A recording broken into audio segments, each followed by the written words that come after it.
অনেক স্বামী স্ত্রী আছে, অনেক স্বামী আছে স্ত্রীর ভালো গুণ দেখে মনে মনে আলহামদুলিল্লাহ বলে, আল্লাহকে শুকরিয়া জানায়, কিন্তু বোর কাছে কিছু বলে না, বোরে দৌড়ের উপর রাখে সবসময়।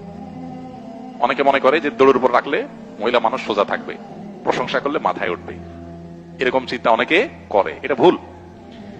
মানুষের ভালো কাজের স্বীকৃতি পেলে মানুষ আরো ভালো কাজ করতে উদ্বুদ্ধ হয়। আর আল্লাহ তাআলা সেটাই নির্দেশ আমাদেরকে করেছেন। নবী সাল্লাল্লাহু আলাইহি ওয়াসাল্লাম বলেছেন, মাল্লাম ইয়াশকুরিন নাস লাম ইয়াশকুরিল্লাহ। যে ব্যক্তি মানুষের ভালো কিছু দেখার পর তার শুকরিয়া জানায় না, মানুষকে যে শুকরিয়া জানায় না, সে আল্লাহকে আলহামদুলিল্লাহ বললেও সেটা শুকরিয়া হয় না।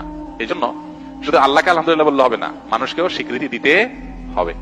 এটা স্ত্রীর বেলায় প্রযোজ্য, স্বামীর বেলায় প্রযোজ্য। অনেক মহিলা আছে অন্যান্য মহিলাদের সাথে গল্প বলার সময় নিজের স্বামীর অনেক তারিফ করে, যে ভাই, আফা বা ভাবি, আমার বাচ্চার বাবার মতো ভালো মানুষ হয় না। আর আমি মুখ দিয়ে বলার আগে সব হাজির করে, বাইরে আরেকজনের কাছে চাপাবাজি করতে বেশ ভালোই লাগে, কিন্তু স্বামীরে সবসময় দূরের উপর রাখবে, তার সামনে তার কোনো স্বীকৃতি দিবে না। এটা এই রোগ আছে অনেক মহিলার মধ্যে।